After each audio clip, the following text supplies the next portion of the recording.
जैसे कि ये क्वेश्चन है, ठीक है ना, इस क्वेश्चन को सॉल्व करना है, तो मैं इसको एग्जाम में भी सॉल्व किया था 2022 का, 2021 है ना, तो 2021 का भी गेट दिया था, ठीक है ना। तो इसको मैं सॉल्व किया था एग्जाम में, मैं इक्रम विक्रम लगाया था। इक्रम विक्रम कैसे किया था कि इस कंडीशन के अकॉर्डिंग मैं रैंडम वेरिएबल चूज कर दूंगा और वहां से मैं सॉल्व कर दूंगा, एक ये तरीका है। दूसरा माने रैंडम है कैसे कि वैसा non constant positive random variable यानी पूरा पढ़ लेना है और उसके अकॉर्डिंग आपको चूज करना है, ठीक है। तो उसके अकॉर्डिंग आप चूज कर लीजिए probability at x equal to 1 पर मान लीजिए कि ये कितना है 1/3 है, ठीक है। और probability at x equal to कितना मान लो, मीन्स एक्सपेक्टेशन निकालना है, ठीक है। ये चीजें ऐड वगैरह भी होनी चाहिए ना, तो ऐड करके डिवाइड करने से 9 आना चाहिए, ठीक है ना। तो क्या होगा जी 1/1/3 प्लस यहाँ पर 2/3 कर दूंगा, तो 2/3 इंटू कितना कर दूं यहाँ पर 8 दूना 16, यहाँ पर 2/3 कर देता हूँ, ठीक है ना, 2/3 और यहाँ पर 1/3 कर देता हूँ, तो यहाँ पर 2/3 और यहाँ पर 1/3 इंटू 16, नहीं जी, हाँ मामला तो फिट हो रहा है। 16 पर कितना हो जाएगा 1/3, नहीं नहीं 1/3 वो गड़बड़ हो जाएगा ना, 9 हो जाएगा, नहीं जी 27 चाहिए ना, तो 27 के लिए कितना कर दो 25, और भी आप चूज कर बहुत सारा मिलेगा, ठीक है ना। 25 देखो इसका एक्सपेक्टेशन कितना आ गया 9 आ गया, यानी ये एक ऐसा क्वेश्चन है जो इस कंडीशन को फुलफिल कर रहा है। अब इससे इस ऑप्शन को वेरीफाई करो कि किस इनिक्वालिटी को ये सेटिस्फाई कर रहा है, एक ये तरीका है। दूसरा आपको ये रिजल्ट याद होगा, expectation of G of X जो होता है ना वो greater than G of expectation of X होता है, कुछ होता है शायद जी ऑफ एक्स कुछ कॉनकेव कॉन्वेक्स ऐसा कुछ होता है, ठीक है ना। मान लो कि जब दिया है तो यही होगा उसको, एक ये भी रिजल्ट होता है। अब इस रिजल्ट के अकॉर्डिंग देखो क्या हो जाएगा, greater than equal to G of expectation of X क्या है 9 है, ठीक है, equal to G of X क्या, पहले जी ऑफ एक्स ये है, ये वाला जी ऑफ एक्स है, तो 1/9 प्लस 1 हो जाएगा, यानी 0.1। तो कौन सा ऑप्शन मैच हो रहा है, ये गया ये गया, या तो ए होगा नहीं तो सी होगा, दोनों में से कोई एक होगा, ठीक है। अब ए होगा कि सी होगा, अब इसके लिए क्या अप्लाई करेंगे चेबीशेव इनिक्वालिटी। तो देखो चेबीशेव इनिक्वालिटी में क्या होता है, चेबीशेव इनिक्वालिटी में क्या होगा लेस देन वाला करेंगे ना, तो लेस देन वाला कर लो, तो जब आप लेस देन करोगे तो कितना हो जाएगा ये वाला, फिर ऑप्शन ए। ग्रेटर देन नहीं होता है ना चेबीशेव इनिक्वालिटी में, जब ये ग्रेटर देन होता है तो यहाँ लेस देन, और नॉन और चेबीशेव इनिक्वालिटी अप्लाई करने के लिए क्या चाहिए एक्स आपका नॉन निगेटिव रैंडम वेरिएबल होना चाहिए जो कि है, तो हो गया ऑप्शन ये आपका मैच हो गया। यदि ये आपको याद नहीं है ऐसे इक्रम विक्रम से होगा, यदि याद है तो डायरेक्ट करके निकल जाओ। तो ये होता है टेक्निकल अप्रोच, ठीक है ना। तो गेट का एकदम बिल्कुल रिलैक्स होकर के देना और गेट आपका निकल जाएगा, मेरे पे भरोसा रखो हो जाएगा। आप कहोगे सर ऐसे कैसे हो जाएगा, ऐसे इसलिए हो जाएगा क्योंकि आपके पास वहां छोड़ने के लिए बहुत कुछ है।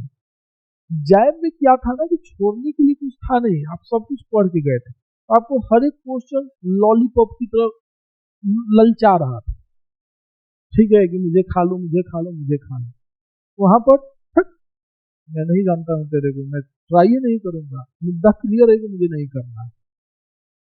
तो जब नहीं करना है तो पटाख पटाख छोड़ोगे तो आपका समय वेस्ट नहीं होगा, समय बचेगा। जैम में क्या होता था, अच्छा इसको ट्राई कर लिया 10 में 5 मिनट ट्राई किया नहीं हुआ, आपका 5 मिनट गया ना 10 मिनट, लेकिन इसमें आपको पता है कि ये नहीं होगा तो ये आपका 5-10 मिनट बचेगा। तो जो बाकी के क्वेश्चन होगा आप उसको आराम आराम से सोच करके ट्राई करोगे, सोच करके ट्राई करोगे तो सिलेक्शन हो जाएगा।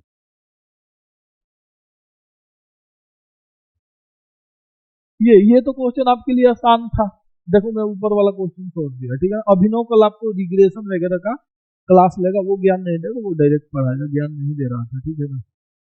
क्योंकि कॉल आ रहा है ना, मैं क्या करूं, बच्चे यही कॉल कर रहे हैं, आप ही के बैच वाले, कोई दूसरा कॉल थोड़े कर रहा है, सब लिखा ना मैच से, उसके बाद मैसेज मैसेज मैसेज कितनों का रिप्लाई था, मेरे को तो ज्ञान ही दे देते। ये है आपका क्वेश्चन, ठीक है, डिस्ट्रीब्यूशन हायरिंग डेंसिटी। अब ये देखो, अब ये जैम लेवल का ही क्वेश्चन है ना।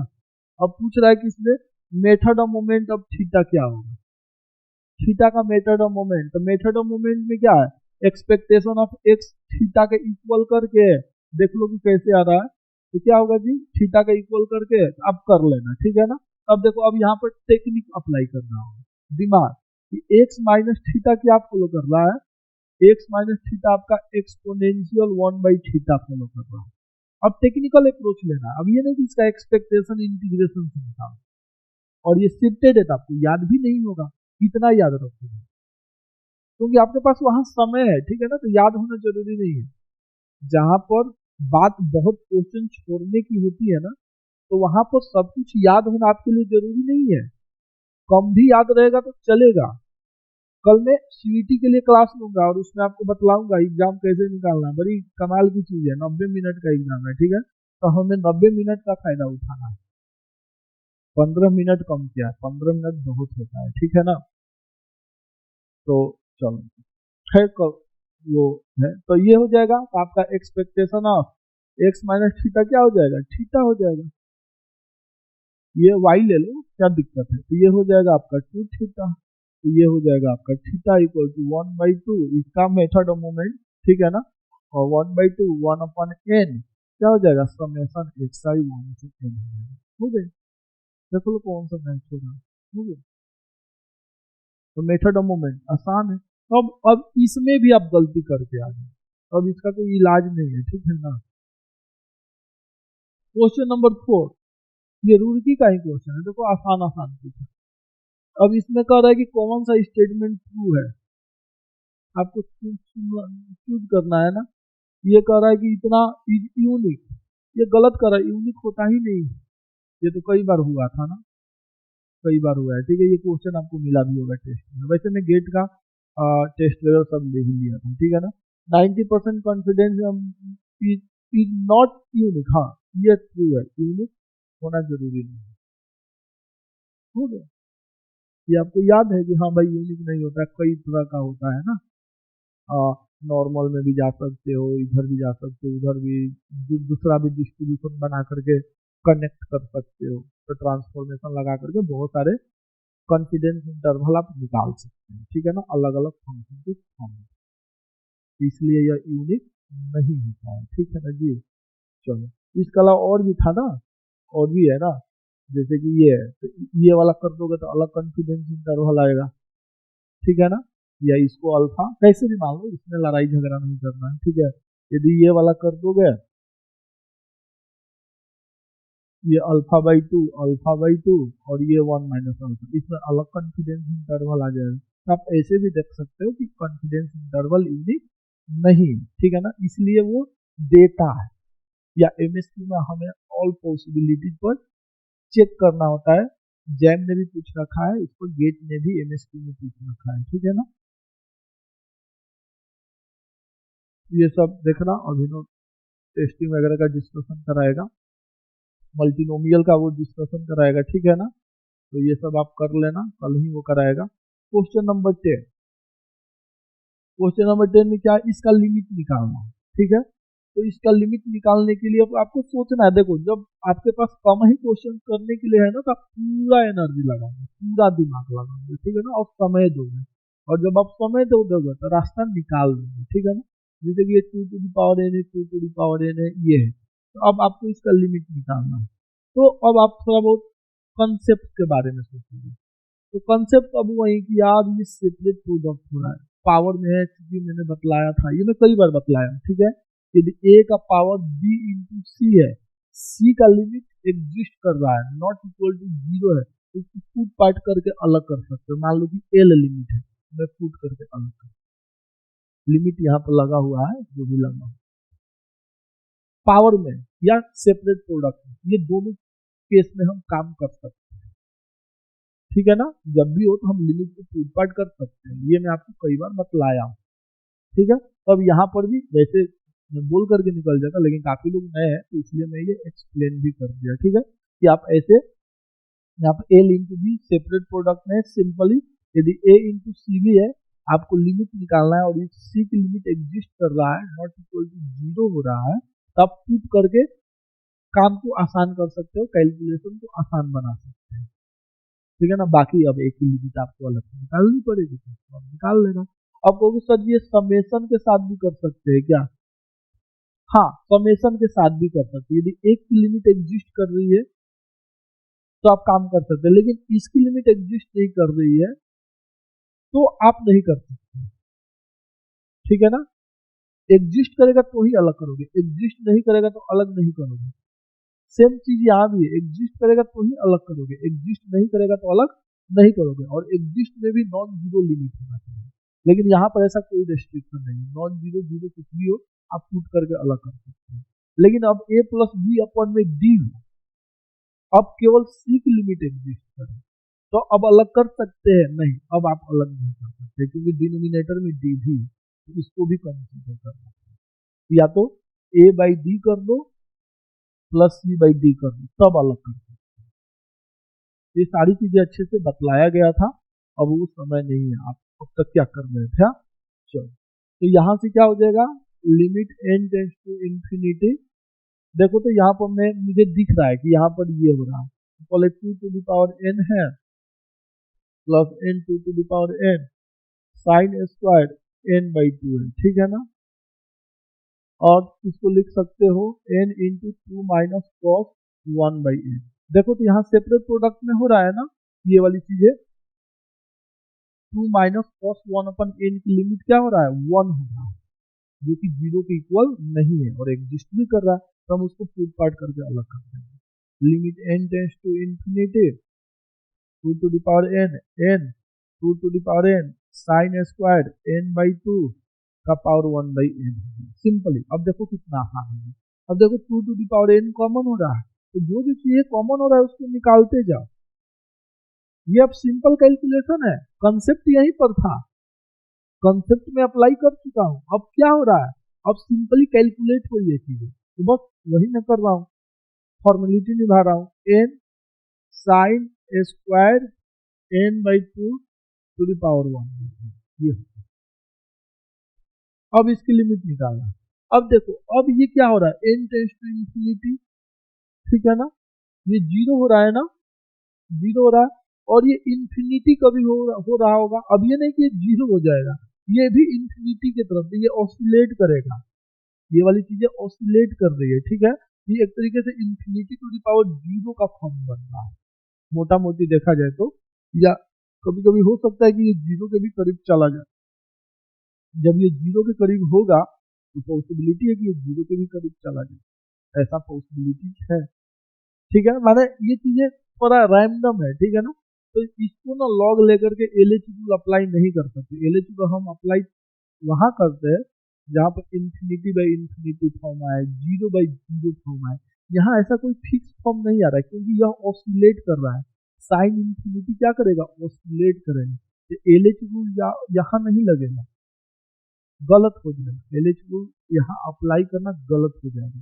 जीरो बाई जीरो परफेक्ट बनना चाहिए, कहीं भी दो राय नहीं होना चाहिए। इंफिनिटी बाई इंफिनिटी परफेक्ट बनना चाहिए, कहीं भी इसमें दो मत नहीं होना चाहिए। ऑसिलेट करेगी तो चीजें नहीं है। ठीक है ना, तो यहाँ पर ये ऑसिलेट कर रहा है, तब इसको कैसे करेंगे, तो ऐसे करेंगे। ठीक है, थोड़ा बहुत हम भी बुद्धि का यूज करते हैं, हमें यानी हम सैंडविच थ्योरम की तरफ आएंगे। किसकी तरफ आएंगे, सैंडविच थ्योरम की तरफ आएंगे। और आपको सैंडविच थ्योरम पता है मोटा मोटा, तो साइन एन स्क्वायर है तो इसलिए जीरो से लेकर के 1 के बीच में कर दिया। ठीक है ना, ये साइन है, साइन स्क्वायर है। ठीक है ना, फिर n से मल्टीप्लाई करना है और 1 को ऐड करना है, साइन स्क्वायर n बाई 2 है। ठीक है ना, प्लस n से मल्टीप्लाई कर दोगे तो प्लस 1 नहीं, ये सही है, अच्छी बात। देखते हो क्या रिस्पॉन्स है। हाँ, अभी तक तो सही आ रहा है। हाँ ठीक है, अब पावर 1 बाई n कर देते हैं तो 1 हो जाएगा, 1 plus n sine square n/2 का पावर 1/n। अब यहाँ पर दिमाग लगाना था, अब जो कुछ चल रहा है अब दिमाग के बदौलत चल रहा है, ठीक है। ये हो, अब मैं लिमिट अप्लाई करूंगा, इस पर हम लिमिट अप्लाई करेंगे। तो जब आप इस पर लिमिट अप्लाई करोगे तो ये क्या हो जाएगा, अब ये तो 1 का 1 ही रह जाएगा, इसी की हमें लिमिट निकालना है, तो हम इसकी लिमिट निकालेंगे। तो जब आप इसकी लिमिट निकालिएगा तो 1 आएगा, ये infinity to the power 0 form अब बन गया ना। तो अब आप लॉग ले लेना, infinity to the power 0 limit आपको करने सिखाया गया है ना, ये तो आपने +2 में सीखा होगा या जैम में भी सीखा होगा, ठीक है ना। तो आपको लॉग लेना है, लॉग लोगे तो ये 1/n बाहर आ जाएगा, तो log 1 + n/n हो जाएगा, ये हो जाएगा। और n टेंस टू इन्फिनिटी पर ये 0 हो जाएगा। अब वो वाली उम्मीदें थोड़े कर सकते हो जैसा स्टार्टिंग में 1 महीना में परीक्षा में बचा, अब तक आप क्या कर रहे थे। ये तो कॉमन सेंस है, आपका भी दिमाग काम करेगा इसमें, ये बतलाने की जरूरत नहीं है। ये 0 हो जाएगा, तो ये 0 ln l की लिमिट 0 हो गया, तो l इक्वल टू क्या हो गया, e का पावर 0 इक्वल टू 1 हो गया। तो बाई साइनरिज थ्योरम इसकी लिमिट क्या हो जाएगी 1, तो 2 × 1 कितना हो गया 2। तो ये सब इजी क्वेश्चन है, +2 लेवल के क्वेश्चन है, जैम लेवल का नहीं है, +2 लेवल के क्वेश्चन है। तो एटलीस्ट ये सब तो होना चाहिए आपको, ठीक है ना। इसको आप पढ़ते हुए यहाँ तक पहुंचे हो ना, ये सब आप पढ़ते हुए पहुंचे हो, तो ये सब आसान आसान क्वेश्चन है जो आपसे होने चाहिए, ठीक है ना। ये भी जैम लेवल का ही क्वेश्चन है, क्वेश्चन नंबर ये। तो इस टाइप के क्वेश्चन को देखते ही आपका क्लिक करना चाहिए, अच्छा इसको तो इंटीग्रेट करने में हालत खराब हो जाएगी। आप एक काम करते हैं, इसको पोलर फंक्शन पटाख से आपके दिमाग की बत्ती जलेगी और क्वेश्चन पटाख से सॉल्व हो जाएगा। लेकिन आपको पता होगा कि अच्छा हमें तो पहले रीजन प्लॉट करना पड़ेगा ना, लिमिट पुट करना, ये सब खुद से हम क्वेश्चन करें खुद से। यदि आप खुद से क्वेश्चन कर करके सॉल्व कर रहे हो तो डिफिकल्ट पेपर में ना स्कोर करना बहुत आसान है, नहीं है ना। डिफिकल्ट जैसे तो खुद से क्वेश्चन कर करके पूछ के सॉल्व करना आसान, माने सॉल्व करना स्टार्ट कर दो। देखो आप कम से कम 30 क्वेश्चन कर ले जाओ, पेपर एक्सट्रीमली डिफिकल्ट क्यों ना, ठीक है ना। हम कुछ तो ऐसे मेरे पास बोल रहे हैं कि मेरा 80 भी आ जाएगा, पता नहीं कैसे कर लिए, मार्क्स आएगा तो पता चलेगा। लेकिन इसका मतलब ये नहीं कि सबका होगा, 2-3 यूनिक के बच्चे होते हैं, ठीक है ना। हालांकि उनका टेस्ट में भी 1 या 2 ही गलती रहता था, बात ये भी, ठीक है ना, 1 या 2 क्वेश्चन से ज्यादा गलती नहीं। ये है हाँ, पहले मैं रीजन प्लॉट कर रहा था ना, तो रीजन प्लॉट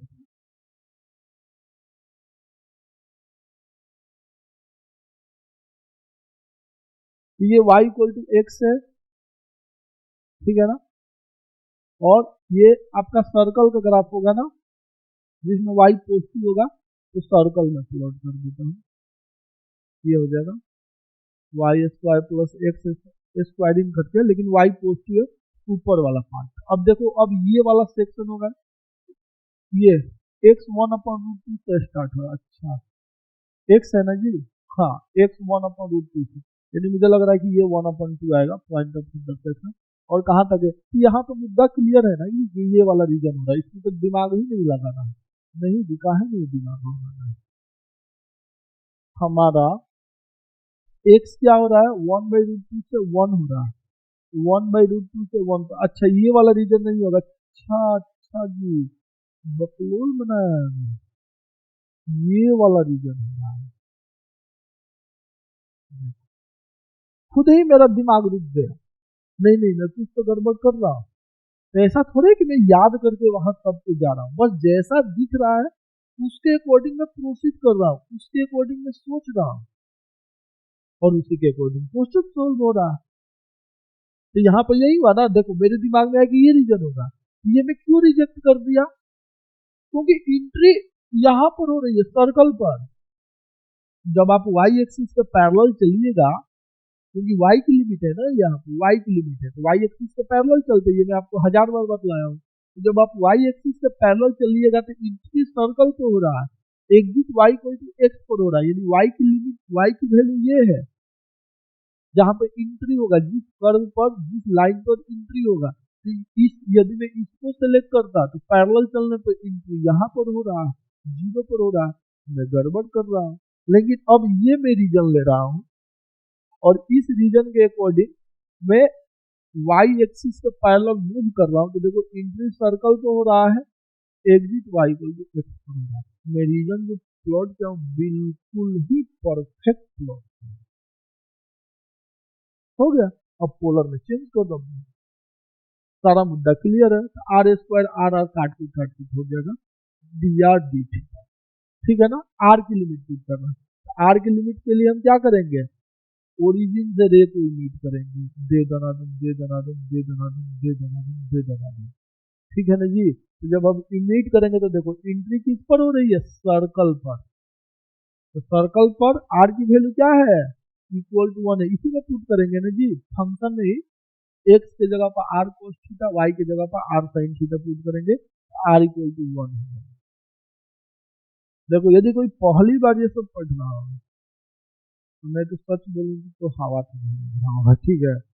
जो पहले से पढ़ रखा होगा और उससे भले सॉल्व नहीं हुआ होगा, लेकिन जो मैं बातें बोल रहा हूँ वो इन बातों को वो कनेक्ट कर रहा हूँ, बाकी का बाउंस हो रहा हूँ, ठीक है ना। क्योंकि मैं उस वे में नहीं बतला रहा हूँ जिस वे में मैं पढ़ाते समय बतलाया था। क्वेश्चन जब मैं टॉपिक को सिखा रहा था उस समय बतलाया था, और उसका समय भी नहीं, आपको भी पता है। तो r इक्वल टू 1 और यहाँ पर ये यहाँ पर एंट्री हो रहा है ना जी। तो यहाँ पर क्या है, x की वैल्यू क्या है, 1 है, ठीक है। तो मैं आपको बतलाया था कि जिस फंक्शन पर एंट्री या एग्जिट होता है, या जिस रिलेशन में, जिस ग्राफ पर एंट्री या एग्जिट होता है, उसका प्यार से इक्वेशन को लिख लेना है। लिखने के बाद x की जगह पर r cos थीटा, y की जगह पर r sin थीटा को पुटिंग पार्टिंग कर देना, ठीक है। तो देखो वहां पे यही किया था, r की वैल्यू 1 आ गई। तो sir R square equal to 1 होगा तो आर तो माइनस भी तो होगा, अरे भाई आर ऑलवेज पॉजिटिव होता है, ठीक है। फिर सेम काम यहाँ पर करेंगे, R cos theta equal to 1, तो आर इक्वल टू क्या हो जाएगा, सेक थीटा, यहाँ पर आ जाएगा सेक थीटा, ठीक है।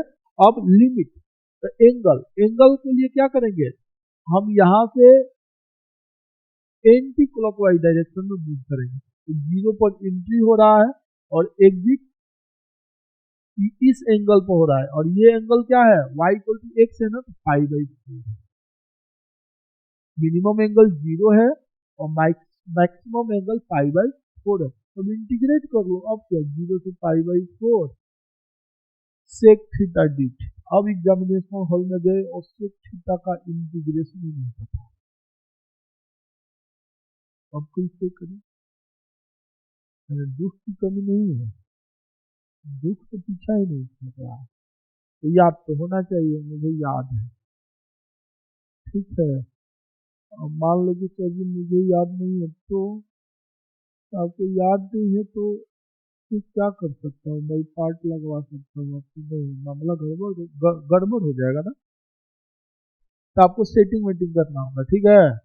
तो मुझे पता है भाई, सच बोलूं मुझे याद है, प्लस 2 से याद है कि इसमें सेक थीटा से मल्टीप्लाई डिवाइड करते हैं, sec theta plus sine theta, ठीक है। या तो ये कुछ तो पता होना चाहिए कि भाई कुछ तो मल्टीप्लाई डिवाइड करते, कुछ तो करते, पटाख से क्लिक कर जाएगा, भले याद नहीं है लेकिन आपको क्लिक कर जाएगा, जैसे कि मेरा कर गया, ठीक है। तो अब इसका डेरिवेटिव यहाँ है, तो इसको आप टी मानोगे, टी मान के जब चेक करोगे तो ये इस फॉर्म में आएगा, एफ डैश एक्स अपॉन में एफ ऑफ एक्स फॉर्म में आएगा, और इसका इंटीग्रेशन क्या होता है, L N F of X होता है।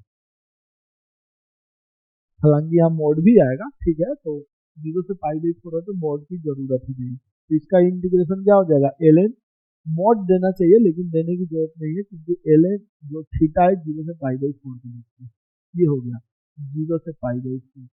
अब हो गया लिमिट पुटिंग पार्टिंग करके सॉल्व करोगे। तो ऐसे क्वेश्चन को सॉल्व करना सोचना है, यानी सॉल्व करने के लिए सोचना है। तो मेन थिंकिंग है। यदि आपके पास डिफिनीशन का नॉलेज है, साथ में आपके अंदर मैथमेटिकल टूल्स डेवलप हो चुका है, तो आप क्वेश्चन को करके आ जाओ, पूरी गारंटी है। ठीक है ना। मैं कईयों को देखा हूँ, एक अपना ही नहीं, मैं भी करके आ जाता हूँ, मेरे बहुत सारे दोस्त है वो भी करके आ जाता है। ऐसा नहीं कि उसके लिए हम कोई स्पेशली तैयारी करते हैं, जैसे पीएचडी का एंट्रेंस एग्जाम बॉम्बे का हुआ, मैं ऐसे ही गया। ऐसा नहीं कि उसकी तैयारी करके गया, ऐसे ही वो उठाया और चला गया। ठीक है, फॉर्म भर दिया था तो चलो चलते हैं, हो गया। तो फिर मेरी इंटरव्यू देने गया तो नहीं हुआ, सवाल ही ऐसे पूछ दिया जिसका मेरे पास जवाब ही नहीं था। मैं कहा कि सर ये मैं जानता ही नहीं। फिर क्या जानते हो सर? मैं ये जानता हूँ डिफरेंशियल इक्वेशन। डिफरेंशियल इक्वेशन में ना उन्होंने जानते क्या किया, उन्होंने लीनियर अलजेब्रा को मिक्स कर दिया। मेरा दिमाग खराब हो गया, ये कैसे करेंगे? तो ये है। तो मैं थोड़ा थोड़ा याद आ रहा था कि आईआईटी दिल्ली में राव सर ऐसे ऐसे ऐसे ऐसे पढ़ा रहे थे। ठीक है, मैं भी वैसे वैसे वैसे वैसे लिख रहा था। मैंने हालांकि वो लोग हिंट दे रहे थे, मैं भी लिख रहा था। ठीक है, लिख लिख करके मैं कर दिया। मैंने वो हिंट भी देते, ऐसे नहीं कि खरूच की तरह बैठे रहते, हिंट देंगे क्या ऐसे सोचो वैसे सोचो। अब आपको पता होना चाहिए कि हमने कहीं पर पढ़ा है कि नहीं पढ़ा है। ये आप पढ़े पढ़े रहोगे तो वो कनेक्ट हो जाएगा। मेरा कनेक्ट हो गया, फिर इसके बाद कर दिया तो एक और सवाल उसी में पूछ दिए। तो मैं कहा कि सर अभी तक तो मैं खुद ही नहीं सोचा हूँ इसके बारे में। ठीक है, मैंने पूछ दिया कि रियल होगा कि इमेजिनरी होगा, या केवल रियल होगा या केवल इमेजिनरी होगा। तो सवाल तो सॉल्व किया हूँ, लेकिन कभी सोचा नहीं इसके बारे में कि क्या होगा। तो मैंने फिर भी 2-3 सवाल 4 सवाल पूछे। हाँ, इसको किसी को डाउट है तो मेरे से पूछ लो, इसमें कुछ है पूछने लायक?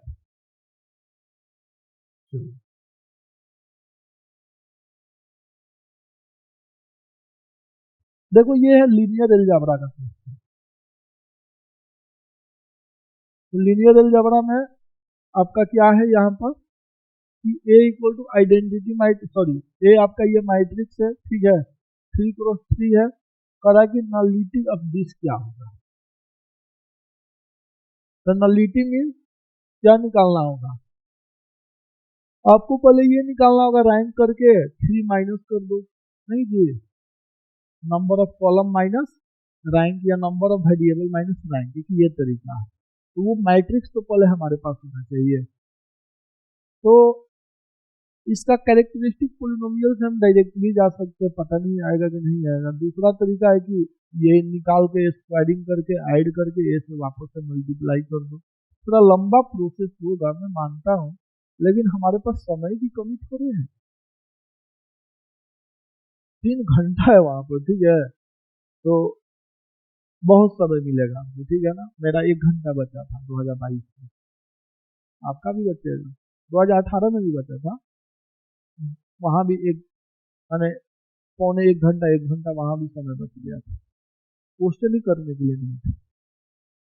माने इसमें ये शिकायत नहीं रहेगा आपसे ईश्वर जी और समय रहता है ना तो ये क्वेश्चन हम कर देते, ये आप आकर के नहीं बोलोगे। जैसे जैन में आपने बोला ना कि सर थोड़ा और समय मिल जाता तो ये भी कर लेता, ये भी कर लेता, इसमें आप ये शिकायत नहीं करोगे।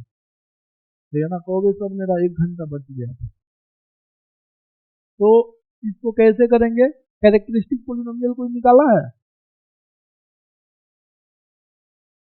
-x 0 1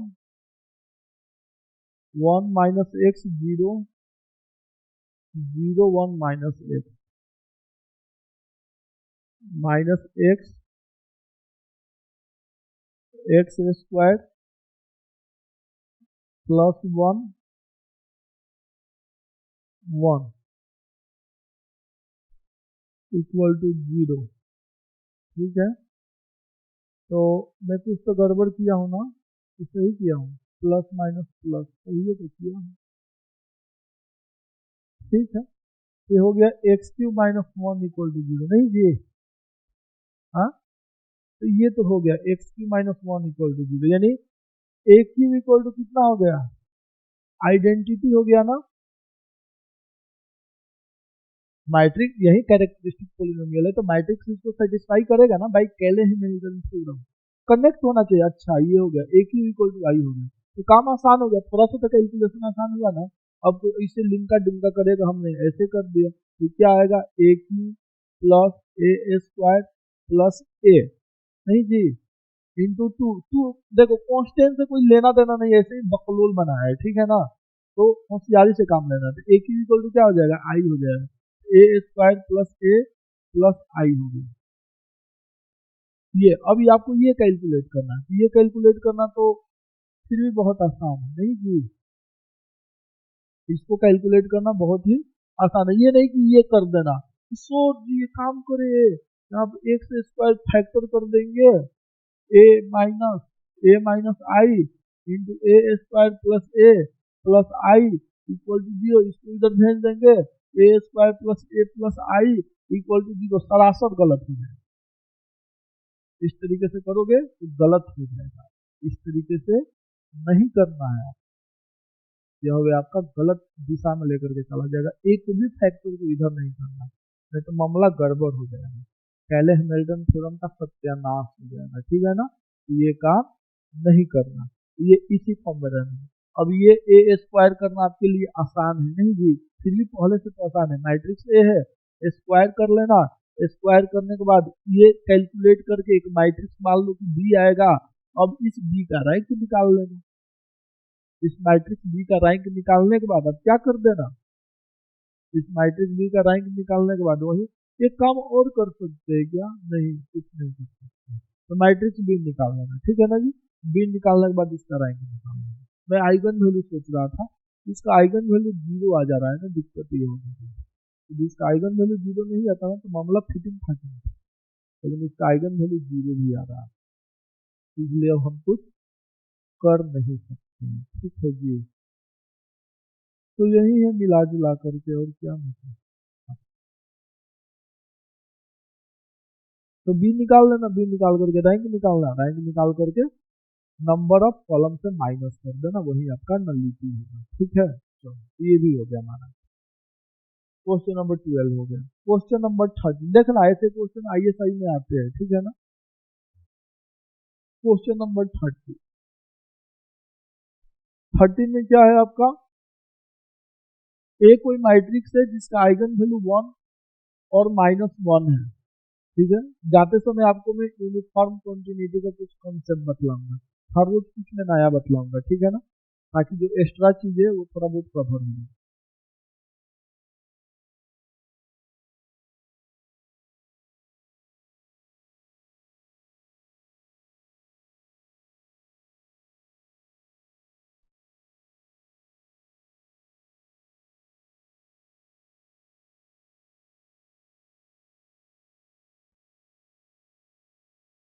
जैसे कि ए आपका 2x2 का मैट्रिक्स है, आइगन वैल्यू 1 -1 है, अच्छी बात है, खुशी की बात है, कोरस्पोंडिंग आइगन वेक्टर ये है, इसको भी मान लो, इसको यू मान लो, ठीक है ना जी। चलो इसको x मान लो, इसको y मान लो, तो ये हो रहा है और ये हो रहा है, दो चीजें हो रही है, नहीं जी। तो कह रहा है कि इतना इक्वल टू इतना है, ठीक है, देन इसका यानी हमें मैट्रिक्स चाहिए, हमें यहाँ पर मैट्रिक्स। अब यहाँ पर कोई फार्मूला फार्मूला काम नहीं आएगा, यहाँ पर डिफिनीशन बेस्ड ये क्वेश्चन है, तो आपको उसके अकॉर्डिंग सोचना। तो आपने इसको लिख दिया तो अब दिमाग लगाओगे, अच्छा तो इसका आइगन वैल्यू क्या होगा, 1 और -1 ही आएगा, और उसके corresponding eigen value eigen vector एक से ही रहेगा। मान लो कि आपको ये नहीं ध्यान है, कोई बात नहीं, परेशान नहीं हो रहा, यही को अप्लाई करो, a square x equal to a x, वापस से एक्स, ऐसे ही ये सिलसिला चलता रहेगा, आपको ये क्लिक कर गया, वैसे लिंका डिंका एक्स, ये हो गया, ठीक है। अब ये मान लो कि कोई मैट्रिक्स बी है,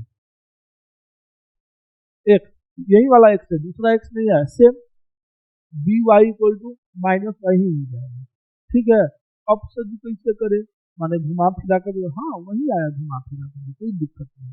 अब इसको कोई मैट्रिक्स वो दे रखा है, ए बी सी डी मान लो, यही है ना ए बी सी डी, और एक्स भी आपको पता है क्या है, √3/2 और 1/2, यही है ना जी, यही इक्वल टू क्या है, √3/2 1/2, ठीक है। इसको मल्टीप्लाई करके आपस में इक्वल करना।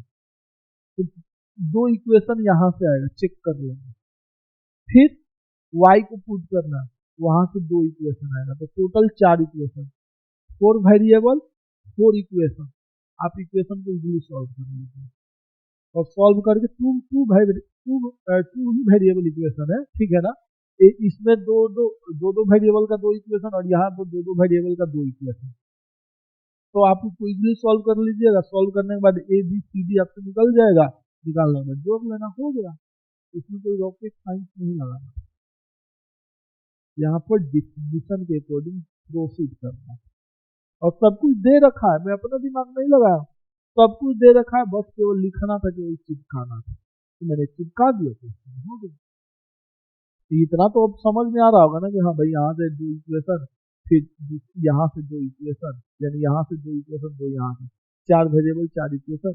अब आप इजीली सॉल्व करके निकल जाओ, ठीक है ना। हालांकि ये सब कुछ पे डिस्कस करा दिया, सब कुछ, ऐसा नहीं कि कुछ प्रिपरेशन ना किया, सब कुछ करा दिया, फिर भी चलो कोई बात नहीं, लास्ट क्लास तक थोड़ा बहुत आपका रिवीजन हो जाए, ठीक है ना। चलो ये क्वेश्चन नंबर 14 हो जाएगा, ठीक है। क्वेश्चन नंबर 15 ये भी मैं करा दिया, मैं सब कुछ करा रखा हूँ, ठीक है ना। आप देखोगे ना वहां पर होगा डिस्कशन वीडियो भी होगा, उसमें जाओगे गेट का सब होगा, गेट 2021, गेट 2022, गेट 2020, फिर वहां पर सारा है, सारा देखने की जरूरत नहीं है, ठीक है ना। हाँ, अभिनव वाला क्लास कर लेना, और जो भी मैं मैथमेटिक्स का करा रहा हूँ ना वो थोड़ा बहुत काम होती है, ठीक है। चलो तो जाते जाते, क्योंकि टाइम हो रहा है, 5-10 मिनट लगेगा, मैं आपको थोड़ा यूनिफॉर्म कन्वर्जेंस के बारे में बतला दूं, ठीक है ना। यदि क्वेश्चन आए तो आप कर लो, यूनिफॉर्म कन्वर्जेंस क्या है। जाते जाते थोड़ी बहुत ज्ञान की बातें सुनते जाओ। Uniform convergence, sorry uniform continuity, uniform continuity, ये यूनिफॉर्म कॉन्टिन्यूटी क्या है, ठीक है। तो एक होता है कॉन्टिन्यूअस फंक्शन, एक होता है यूनिफॉर्म कॉन्टिन्यूअस। जो फंक्शन कॉन्टिन्यूअस है, जरूरी नहीं है कि वह यूनिफॉर्म कॉन्टिन्यूअस भी हो, लेकिन जो फंक्शन कॉन्टिन्यूअस है वो 100% गारंटी है कि कॉन्टिन्यूअस भी होगा, ठीक है ना। ये है स्टेटमेंट। अब इसका डिफिनीशन क्या है, इसका डिफिनीशन है ना कि F X minus F of Y जो है ना लेस देन एप्सिलॉन होगा for X minus Y less than delta के लिए। ये जो एप्सिलॉन है ना, ये जो एप्सिलॉन जो है, ठीक है ना, सॉरी ये जो डेल्टा है ना, ये जो डेल्टा है ना, ये डेल्टा जो होगा ना, ये जो डेल्टा है केवल एप्सिलॉन का फंक्शन है, एक्स का फंक्शन नहीं होगा। यानी ये जो डेल्टा है ना वो केवल एप्सिलॉन पर डिपेंड करेगा, एक्स पर डिपेंड नहीं करेगा। ये जो हो है, ये जो है आपका एप्सिलॉन, ये ना एक्स पर डिपेंड, यानी ये जो डेल्टा है ना वो एक्स पर डिपेंड नहीं करेगा, केवल एप्सिलॉन पर डिपेंड करेगा। यानी आप एक्स और वाई के बीच का डिफरेंस कुछ भी रखो, ये हमेशा लेस देन, यानी इसको कुछ एक्स से लेना देना नहीं है, मैं गलत बोल रहा हूँ।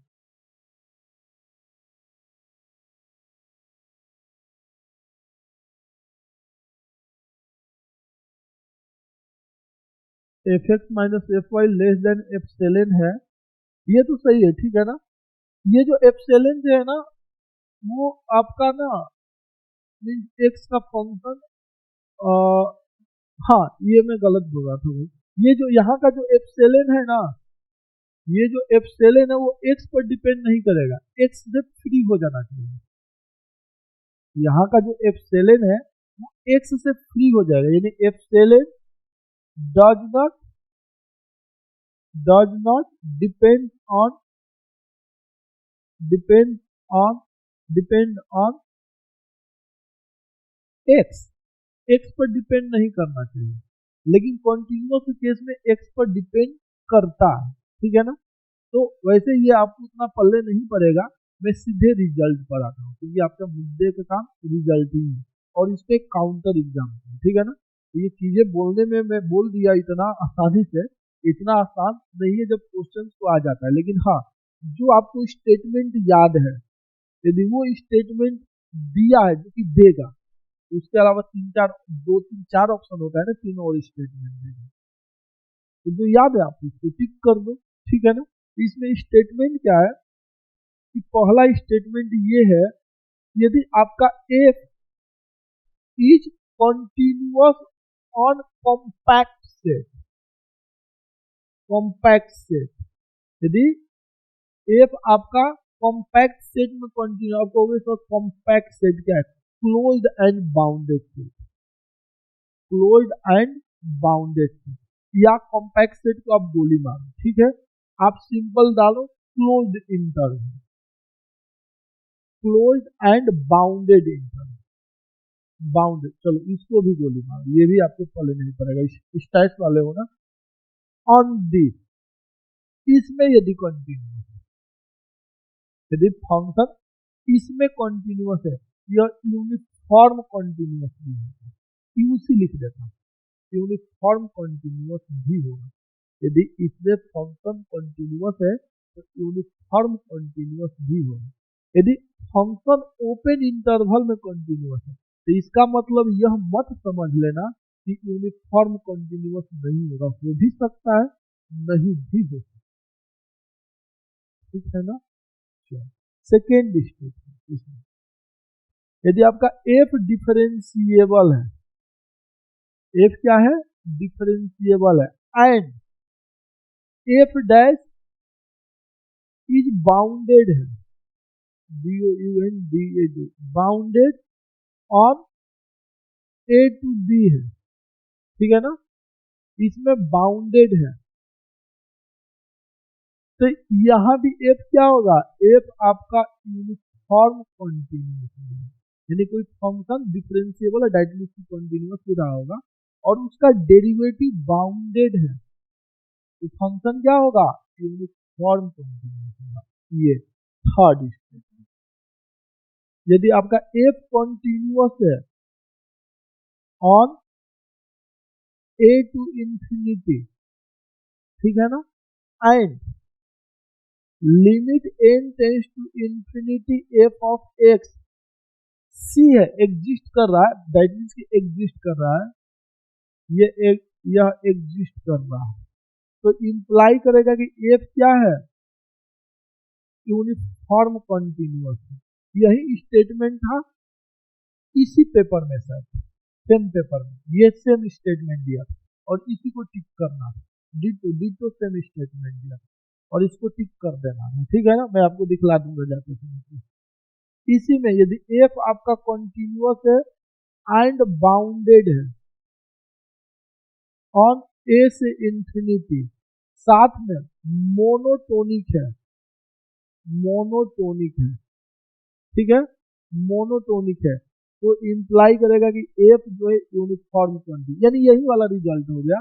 जब मोनोटोनिक है, बाउंडेड है, तो लिमिट एग्जिस्ट करेगा ना, ये तो कॉमन सेंस आपने सीक्वेंस में भी पढ़ा था ना, तो इस सीक्वेंस मोनोटोनिक है और बाउंडेड है तो कन्वर्जेंट होगा ना, तो वही वाली चीज है यहाँ पे, तो ये मोनोटोनिक हो गया, तो ये वाला रिजल्ट इंप्लाई हो गया।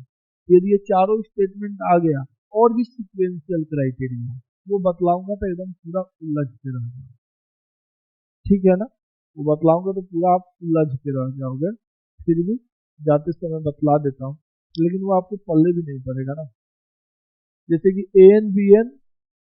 an माइनस bn, आप दो सीक्वेंस चूज कर रहे हो उसी सेट के अंदर और इसकी लिमिट 0 है, तो एफ यूनिफॉर्मली कंटिन्यूअस है if and only if limit n tends to infinity F of an minus F of bn, ये भी क्या हो जाए, 0 हो जाए, ये भी 0 हो जाए। F is uniformly continuous if and only if this imply this, यानी f is uniformly continuous if and only if, यदि यह 0 पर हो रहा है तो यह भी 0 पर है, इफ एंड ओनली इफ होता है। यहाँ पर एन बी एन आप उस सेट के अंदर कोई भी सीक्वेंस ऐसा चूज कर सकते हो जिसके डिफरेंस की लिमिट 0 पर जाना, ठीक है ना, जिसके डिफरेंस की लिमिट 0 पर जाना चाहिए। जैसे example F of X equal to 1/x, ठीक है ना, ये ओपन 0 से 1 में यूनिफॉर्म कंटिन्यूअस नहीं है, इसको प्रूफ करना है। तो बाय डिफिनेशन प्रूफ करने में हालत खराब हो जाएगी, मैं इस रिजल्ट का यूज कर रहा हूँ, ठीक है। तो मैं an चूज कर लिया 1/n+1 और bn चूज कर लिया 1/n, ठीक है ना जी, ठीक है, मामला फिटिंग फाटिंग है। अब दोनों का डिफरेंस का लिमिट लो, तो ये 0 हो गया ना, बिल्कुल सही है। अब F of 1/n+1 minus F of 1/n की लिमिट देखना है, ठीक है ना, limit n tends to infinity, तो क्या हो जाएगा, limit n tends to infinity n+1 हो जाएगा ना, रेसिप्रोकल हो जाएगा ना, यहाँ पे 1/n+1 पुट करोगे तो ऊपर चला जाएगा -n=1, तो नॉट इक्वल टू 0 हो गया ना, ये क्या हो गया, 0 की इक्वल नहीं रहा, नॉट इक्वल टू 0, तो क्या हो गया, नॉट यूनिफॉर्मली कंटिन्यूअस। ये तो आपको ऐसी चीजों को मैचिंग करना है, ठीक है ना, ऐसी चीजों को मैचिंग करना अकॉर्डिंग टू ऑप्शन, यानी जो ऑप्शन सही होगा आपको केवल उसी से मतलब, ठीक है ना, बाकी से लेना देना नहीं। यदि फॉल्स स्टेटमेंट होगा तो इस टाइप का मैंने फॉल्स चूज करने के लिए देगा, तो 3 ऐसा स्टेटमेंट दे देगा और एक कहेगा कि इनमें से गलत है, वो आप गलत चूज कर सकते हैं, आपको सही पता है तो गलत चूज कर सकते हो, ठीक है ना। ये क्वेश्चन आया था यहाँ पर, देखो आपको दिखेगा,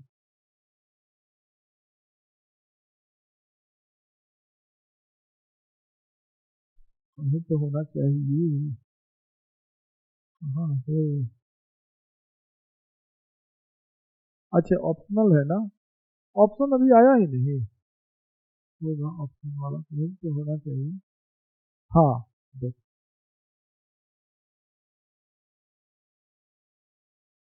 कह रहा है कि फंक्शन ये है, ठीक है, इनमें से कौन सा स्टेटमेंट ट्रू है, ठीक है, कह रहा है कि F is bounded and then F is नहीं, गलत है, हमारे ऑप्शन से मैच नहीं हो रहा है, प्लस मोनोटोनिक भी था, मोनोटोनिक नहीं बोल रहा है, ऑप्शन रिजेक्ट हो गया, ठीक है, काउंटर एग्जांपल होगा, ढूंढने से मिल जाएगा। If F is uniformly continuous then limit exist, जरूरी नहीं है, यदि एफ यूनिफॉर्मली कंटिन्यूअस है तो लिमिट एग्जिस्ट करेगा, ऐसा कोई जरूरी नहीं है, नहीं भी कर सकता है, यानी अनबाउंडेड फंक्शन भी क्या होता है, यूनिफॉर्मली कंटिन्यूअस होता है, जैसे कि example F of X equal to √x, ये 0 से इंफिनिटी में क्या है, यूनिफॉर्मली कंटिन्यूअस है। आपको सर इसका तो डेरिवेटिव अनबाउंडेड आ रहा है, देखो जो मैं जो बाउंडेड वाला आपको रिजल्ट बतलाया हूं ना, वो होगा तो होगा, यानी एफ डैश का डेरिवेटिव बाउंडेड होगा, एफ यूनिफॉर्मली कंटिन्यूअस होगा, लेकिन यदि उसका डेरिवेटिव बाउंडेड नहीं होगा तो आप कोई कमेंट नहीं कर सकते, उसको आपको अलग तरह से चेक करना पड़ेगा बाय डिफिनेशन, ये आपका यूनिफॉर्मली कंटिन्यूअस होता है, ये बाय डिफिनेशन चेक होता है, ठीक है ना, ये इसको बाय डिफिनेशन चेक करना पड़ता है और इसमें बड़ी तामझाम करना पड़ता है, तो ये आपको याद होना चाहिए, ठीक है। ये वाला भी देखो, ये वाला मैच जो है उसी से मतलब रखो, एफ कंटिन्यूअस है, डी से एफ यूनिफॉर्मली कंटिन्यूअस, इस टाइप का इंटरवल है, मतलब ये स्टेटमेंट है। तो यूनिफॉर्मली कंटिन्यूअस में ये जो मैं जो 4 स्टेटमेंट बतलाया हूँ ना, वो आपको याद होना चाहिए, ठीक है, ये जो 4 आपको बतलाया हूँ, ये आपको 4-5 स्टेटमेंट याद होने चाहिए, ठीक है, यदि इससे मिलता जुलता है तो टिकिंग टैकिंग करो, नहीं मिलता जुलता है तो छोड़ो, ठीक है ना। यदि क्वेश्चन दे दिया तो इन चारों रिजल्ट को अप्लाई करके देखो और देखो कि कौन सा हो रहा है, जो हो गया वही ऑप्शन, ठीक है ना। तो ये है थोड़ा रियल एनालिसिस वाला पार्ट हो जाता है और इसको थोड़ा समझने वगैरह में समय लगेगा, ठीक है ना। तो ये सारी चीजें हैं, तो चलो और मिलते हैं कल, आपको अभिनव मल्टीनोमियल, सॉरी मल्टीवेरिएट और रिग्रेशन वगैरह का क्वेश्चन करेंगे, ठीक है ना, चलो बाय।